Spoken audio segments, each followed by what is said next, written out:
Hey everyone, today I'll show you how to use OpenCode in Zed, step by step. First, go to OpenCode in Zed and click Get Started. You can log in using your GitHub account or your Google account. Choose whichever is easier. Next, type in your username or email and your password. You'll get a verification code. Enter it to secure your account. Click Enable Billing to unlock premium features. Pick your preferred currency and add your payment info carefully, and that's it. Your account is ready. You can now write, test, and run your code directly in the cloud. No installations needed. You can also work with your team and use all the collaboration tools available.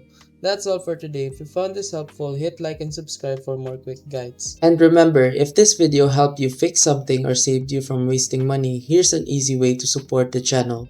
You'll find an Amazon link in the description. Bookmark it and use it whenever you shop.